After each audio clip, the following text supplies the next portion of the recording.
Fala, galerinha, olha nós aqui de novo.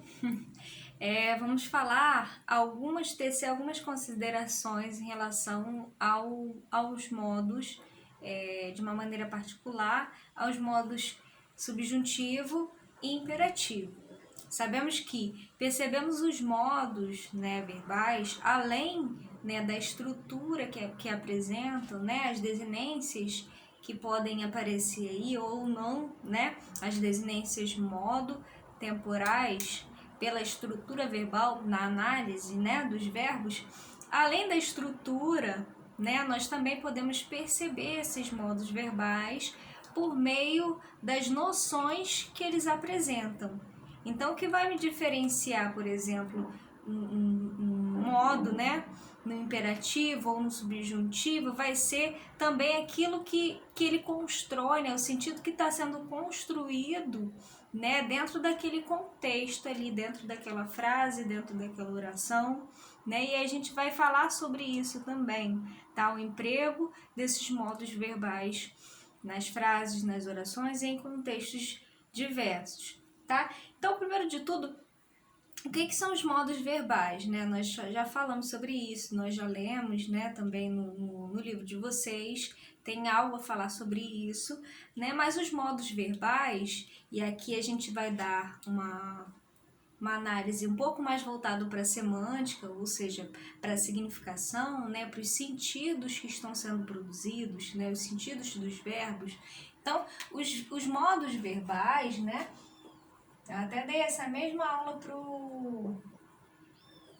para minha turma de sétimo. Os modos verbais, tá dando para ver aí?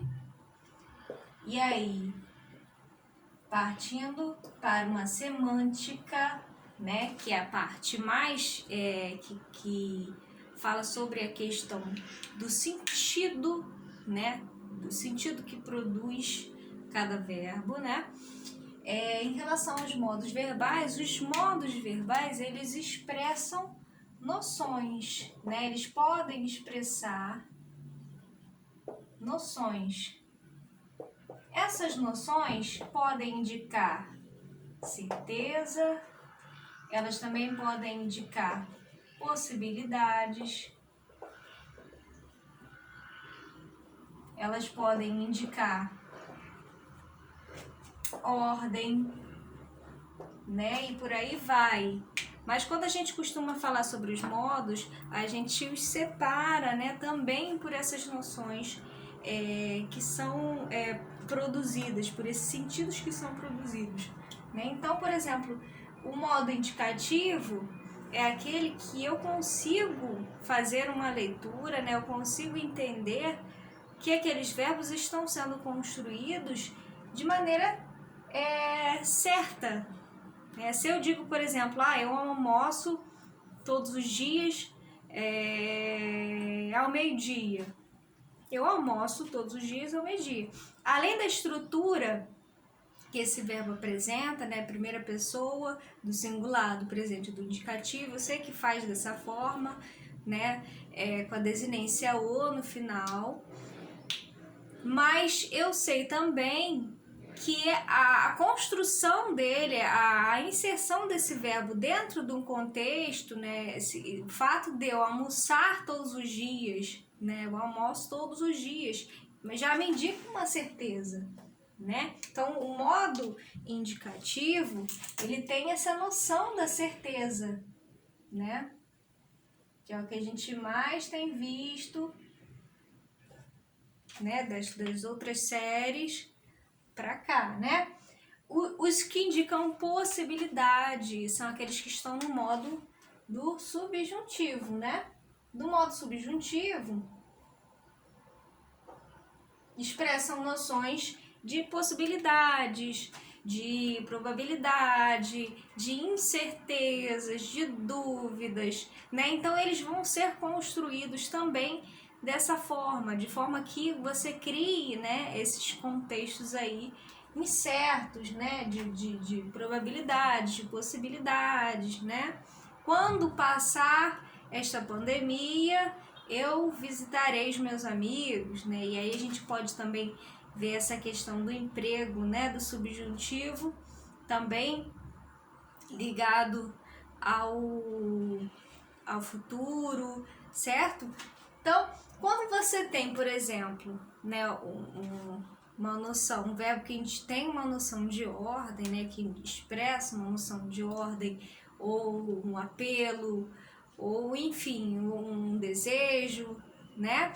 Você tem o que nós sabemos que são construídos pelo modo imperativo. Então, basicamente, a gente vai falar dos modos subjuntivo e imperativo, tá bom?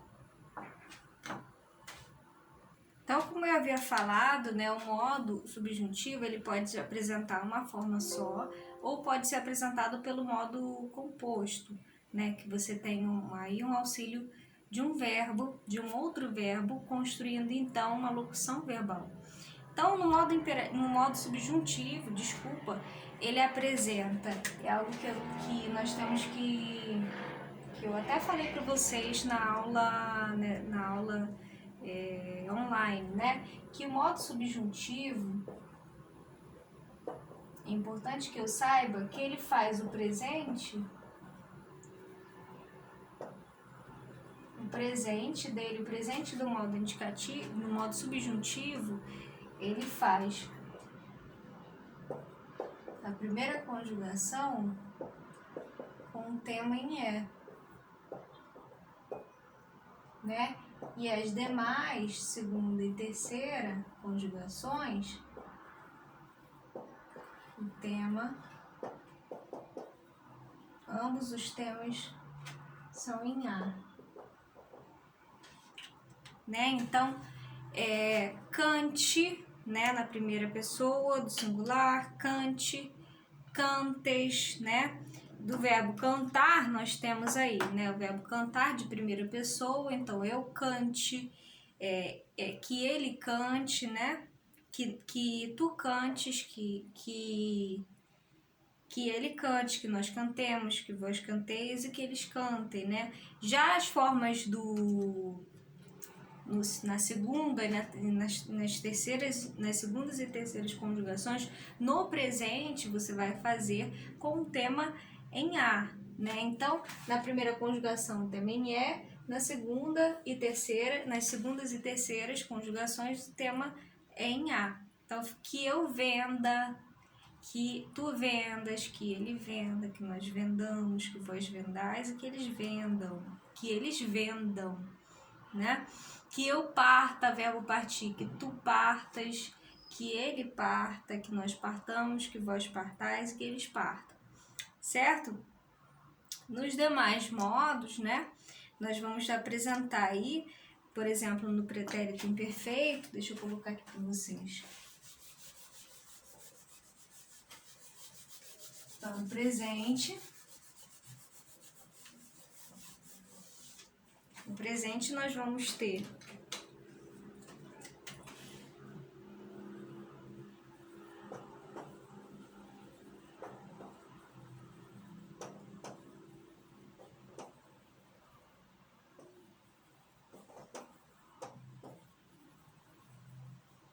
canteis, cantem, certo?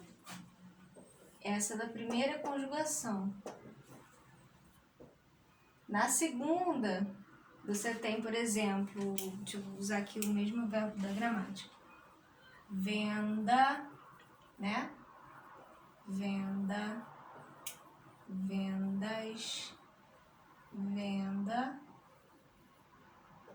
vendamos, vendais, tá vendo? Tudo com tema em a. Vendam.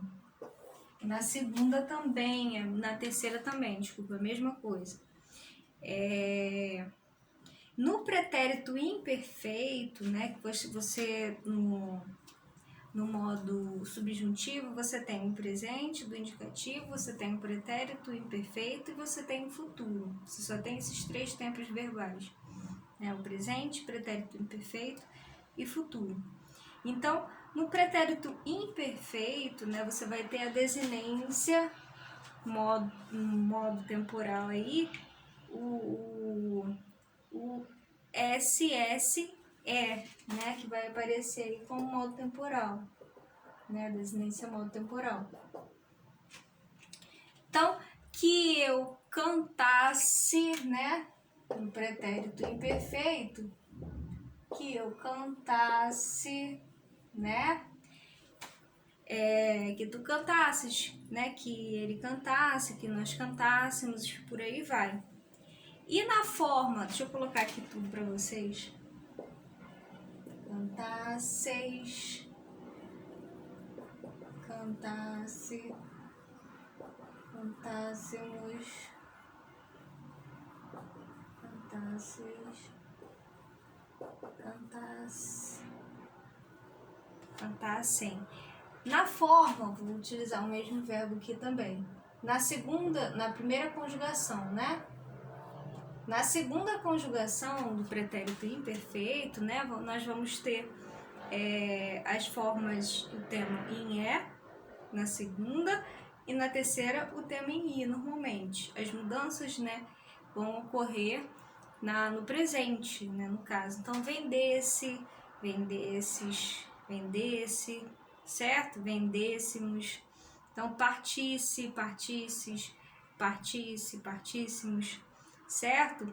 E o futuro, ele vai ser muito parecido com o infinitivo, com a forma do infinitivo, mas só que vai ser conjugado ali com as pessoas, né? Ele vai ser acompanhar ali as pessoas do discurso. Então, no futuro, vai ser muito parecido, né, com o infinitivo.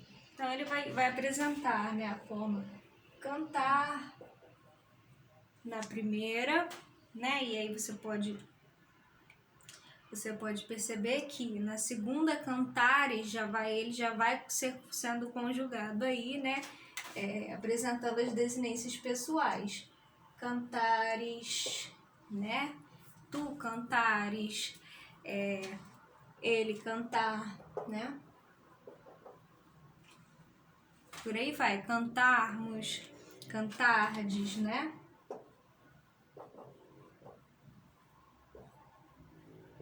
cantardes,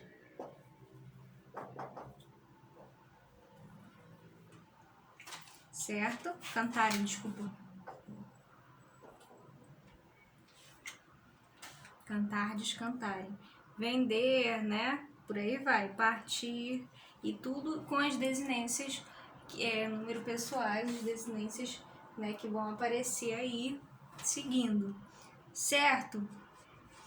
Na conjugação composta desses verbos, deixa eu apagar aqui novamente, você vai ter o auxílio do verbo ter. Deixa eu apagar aqui. Isso aí vocês podem achar em qualquer gramática, tá, gente? Que tem um modo, né? Na parte dos modos subjuntivo, né? Vocês podem achar lá as conjugações. A preocupação, na verdade, é como que a gente vai detectar, né, identificar esses verbos na prática, né, as noções que eles apresentam na prática do texto, né, na leitura do texto, nas noções que eles apresentam na própria composição, né, no próprio texto.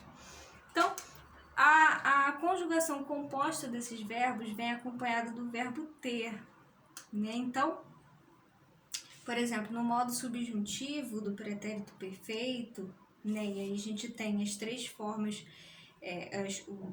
na verdade, os três tempos verbais, né, pretérito perfeito, pretérito mais que perfeito e futuro composto, que é chamado de futuro composto, né? Então, eu tenha cantado, tenhas cantado, né? Isso no pretérito perfeito.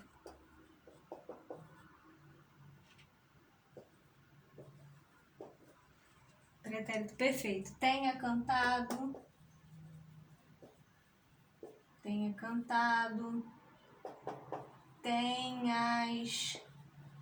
cantado. Então aí percebam que a forma, né, ele vai até se assemelhar um pouco ao particípio, né, essa forma do particípio, Então, tenha cantado, tenhas cantado, tenha cantado, tenhamos, né? Então, ele vai se formar, né? Dessa forma, vai se formar dessa forma não, ele vai se formar com o auxílio do verbo ter, né? E no pretérito mais que perfeito, tivesse cantado, tivesses cantado, tivesse no futuro, tiver cantado, quando eu tiver cantado, né? Então é importante que a gente perceba essa estrutura, como é apresentado, né?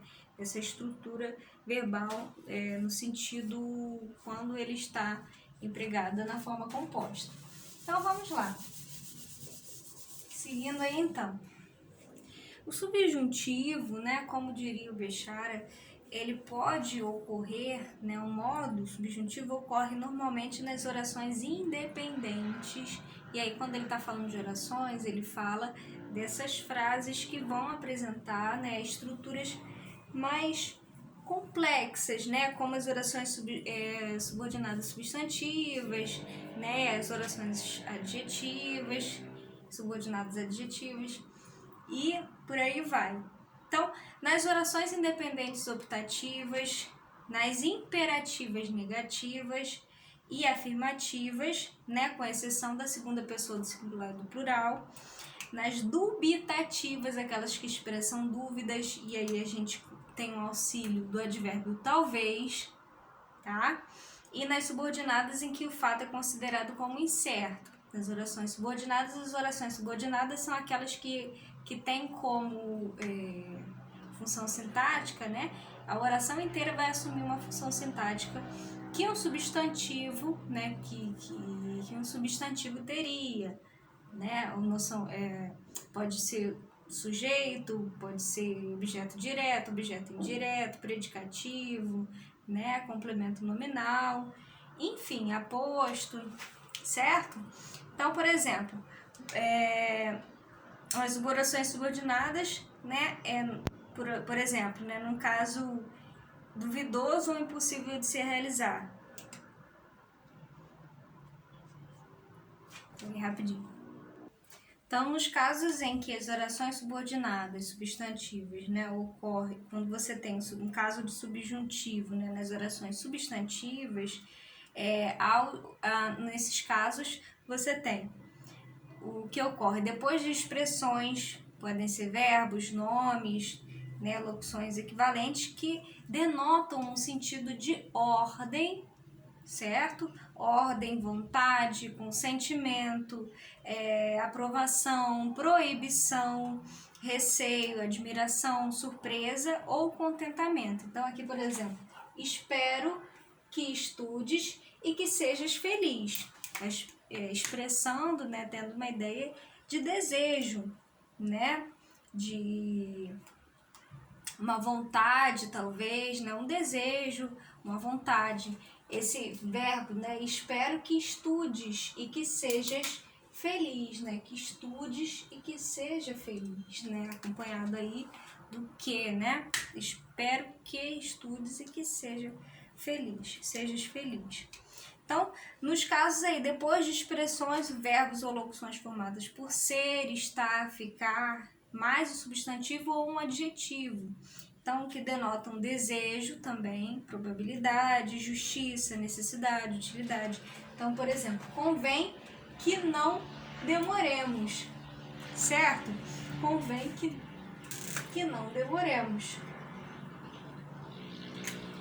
Então, aí depois dos verbos duvidar, também suspeitar, desconfiar e nomes cognatos, né? Dúvida, indicando dúvida, duvidoso, suspeita, desconfiança, né? Todos esses que expressam essas noções quando empregados de uma forma afirmativa, isto é, na dúvida, suspeita ou desconfianças reais. Então, por exemplo, me vinha